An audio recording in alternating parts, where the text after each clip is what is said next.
جنت کے پتے۔ وہ گردن پیچھے پھیرتے ہنستی جا رہی تھی۔ سخت گرمی میں کیلس میں جیسے بہار اتر آئی تھی۔ ہنسی روکتے اس نے مسکراہٹ مشکل روکے جہان کو دیکھا۔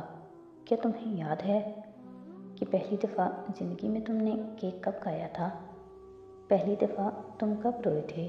نہیں نا، کسی کو بھی ایسی باتیں یاد نہیں ہوتی، مجھے بھی نہیں یاد کہ کب پہلی دفعہ میں نے اپنا نام تمہارے نام کے ساتھ سنا۔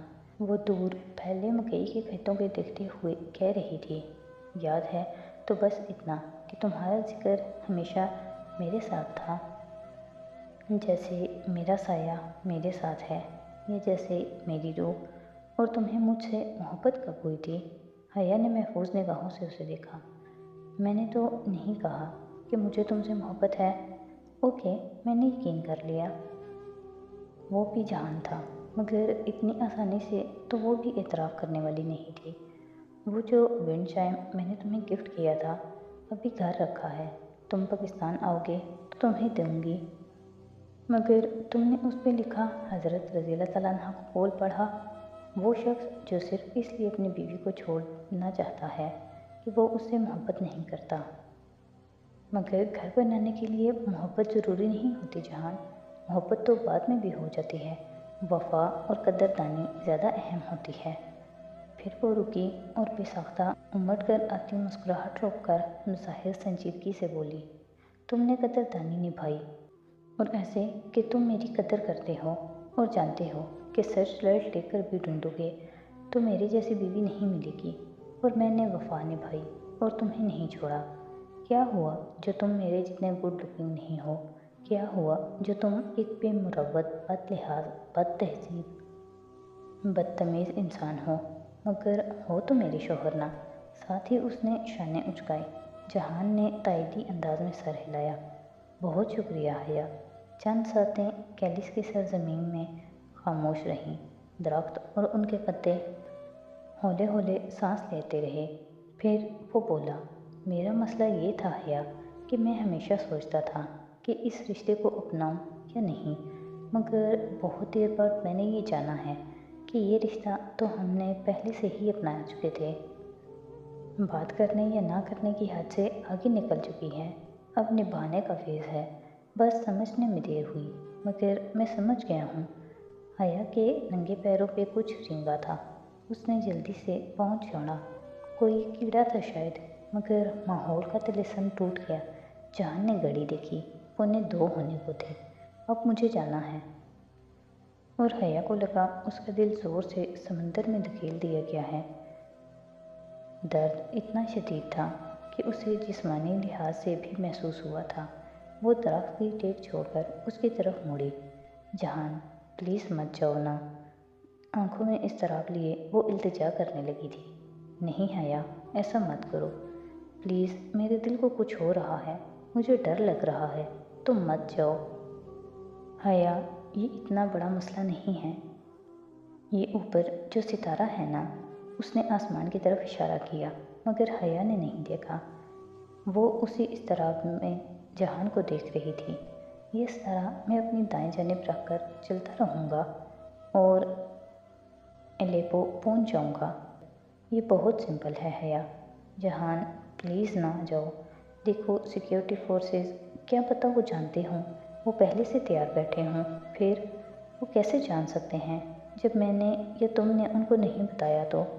مگر یہاں بارودی سرنگیں ہیں، وہ مسئلہ نہیں ہے۔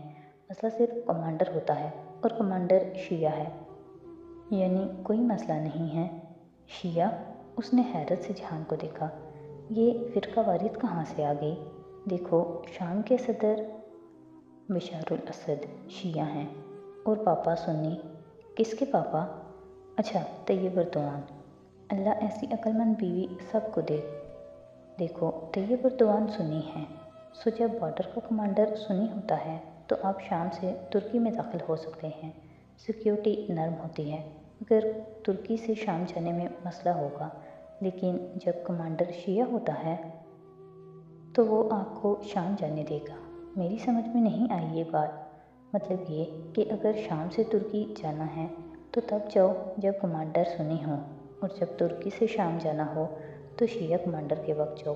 میں اس لیے اتنی دیر ٹھہرا رہا کیونکہ کمانڈر بدلنا تھا۔ 4 روز پہلے کمانڈر نیا آیا ہے۔ دنیا کے ہر بارڈر پہ کمانڈر کی تبدیلی کے گھنٹے بھر میں ہی اس کا نام اسمگلرز اور جاسوسوں میں پھیل جاتا ہے۔ یہ واحد بارڈر ہے جہاں پہلی بات یہی پھیلتی ہے کہ وہ سنی ہے یا شیعہ۔ یہ فرقہ واریت نہیں ہے، یہ تو بس سیاست ہے۔ وہ اسی طرح فکر مند اور پریشان سی اسے دیکھتی رہی۔ میں اگلے ہفتے منگل کے دن پاکستان آ جاؤں گا، میرا یقین کرو۔ حیا نے اس بات میں سر ہلایا۔ وہ اس کو روکنا چاہتی تھی مگر اب یہ اس کے بس سے باہر تھا۔ اب یاد کرو آشیانہ میں میرا وعدہ کہ ہر پلان ڈیسائیڈ کروں گا، یاد ہے؟ اس نے گردن ہلائی۔ آنسو گلے میں پھندا ڈال رہے تھے۔ اب مجھ سے کچھ وعدے کرنے ہوں گے تمہیں، وہ بہت سے اسے دیکھتا قطعیت سے کہہ رہا تھا۔ میرے جانے کے بعد تم پیچھے مڑ کر نہیں دیکھو گی، جو پیچھے مڑ کر دیکھتے ہیں پتھر کے ہو جاتے ہیں۔ حیا نے پھر سر اس بات میں ہلا دیا۔ اس کی آنکھیں بھیگ رہی تھیں۔ اور میرے جانے کے پورے 5 منٹ بعد تم یہاں سے اٹھو گی اور مڑے بغیر تم واپس گاڑی تک جاؤ گی، کلیئر؟ ہاں ٹھیک ہے، اس کی آواز رندی ہوئی سے نکلی۔ اور تیسری بات، اس درخت کے اس پار یعنی سرحد کی طرف تم نہیں جاؤ گی بلکہ واپس گاڑی کی طرف جاؤ گی۔ حیا، کچھ بھی ہو جائے، بھلے کچھ بھی ہو جائے، تم اس جگہ سے آگے نہیں جاؤ گی۔ جہان، اس نے کہنا چاہا مگر جہان نے ہاتھ اٹھا کر خاموش کرا دیا۔ میں کچھ نہیں سنوں گا۔ کپادوکیا سے تمہاری ہر بات مانی ہے، اب میری یہ 3 باتیں تم مانو گی۔ تم یہاں سے آگے نہیں جاؤ گی، بھلے تم کچھ بھی دیکھو یا سنو، مجھے کچھ بھی ہو جائے، میں مر بھی جاؤں، گرفتار بھی ہو جاؤں، جو بھی ہو، تم واپس گاڑی تک ہی جاؤ گی بس۔ اس کی آنکھیں جلملانے لگی تھیں۔ بمشکل وہ کہہ پائی، ٹھیک، مگر ایک بات تو مانو میری۔ کیا؟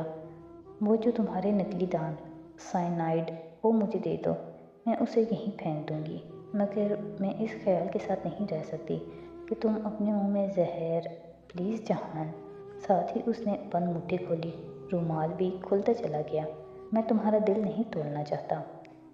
جہان نے چہرہ ذرا دوسری سمت کیا اور انگلی سے دان سے کچھ نکالا۔ حیا نے آنکھیں بند کر لیں۔ اس نے کوئی نوکدار چیز رومال پہ رکھی اور رومال بند کیا۔ حیا نے آنکھیں کھولیں اور پھر مٹھی بھینچ دی۔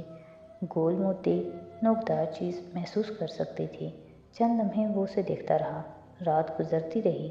تمہیں پتہ ہے حیا، تم ان جنت کے پتوں میں بہت اچھی لگتی ہو۔ وہ بھیگی آنکھوں سے مسکرائی۔ تم بھی میجر احمد۔ میں؟ اس کے چہرے پہ الجھن ابھری۔ تم نے کہا تھا کہ جنت کے پتے ہر وہ چیز ہوتے ہیں جو انسان رسوا ہونے کے بعد خود کو ڈھکنے اور دوبارہ عزت حاصل کرنے کے لیے اڑتا ہے، تو پھر اپنی فیملی پہ لگا داغ دھونے کے لیے جو یونیفارم تم نے پہنا اور جو کیپ تم نے لی، وہ سب بھی تو جنت کے پتوں میں ہی آتا ہے نا؟ وہ ہلکے سے مسکرایا، پھر گھڑی دیکھی اور کھڑا ہو گیا۔ حیا نے اس کے جوتوں کو دیکھا، اس کے جوتوں کا رخ، ان کا رخ۔ منگل کو آؤں گا میں، ضرور۔ انسان کو کوئی چیز نہیں ہرا سکتی جب تک وہ خود ہار نہ مان لے۔ میں نے کہا تھا قسمت ہرا سکتی ہے، مگر میں غلط تھا۔ قسمت انسان کو مار تو سکتی ہے مگر ہرا نہیں سکتی۔ اور پھر وہ درخت کے پیچھے چلا گیا۔ وہ مڑ کر بھی نہ دیکھ سکی۔ اس نے وعدہ کیا تھا، سو وہیں چپکی بیٹھی رہی۔ اپنے دل کی دھڑکن، اپنے پاؤں کی لرزش، سب محسوس ہو رہا تھا اسے۔ ایک ہاتھ میں پوٹلی کے اندر موتی کی گولائی اور نکلی دانت کی چبھن، دوسرے میں وہ چونکی۔ اس کا دوسرا ہاتھ خالی تھا۔ اللہ اللہ! اس کے پیروں تلے زمین نکل گئی تھی۔ ڈی جے کی ٹوٹی اینک ابھی اس کے ہاتھ میں تھی۔ پھر وہ پیر سے کیڑا جھاڑنے لگی۔ تب وہ کہاں گئی؟ اس نے بد حواسی سے ہاتھ اندھیرے میں زمین پہ ادھر ادھر مارا۔ نوکیلے چھوٹے پتھر، گھاس کے سوکھے تنکے، مٹی۔ اینک کہیں نہ تھی۔ نہیں، پلیز نہیں۔ وہ ڈی جے کی اینک نہیں کھونا چاہتی تھی۔ اس نے اندھوں کی طرح رومال والی بند مٹھی اور دوسرے کھلے ہاتھ سے مٹی کو ٹٹولا۔ کچھ بھی نہیں رہا۔ رومال پرس میں رکھنے کی غرض سے اس نے پرس کھولا اور پھر بس ایک نظر دیکھنے کے لیے پوٹلی کھولی۔ اندر سیاہ موتی کے ساتھ ایک ننھی سی چیز پڑی تھی۔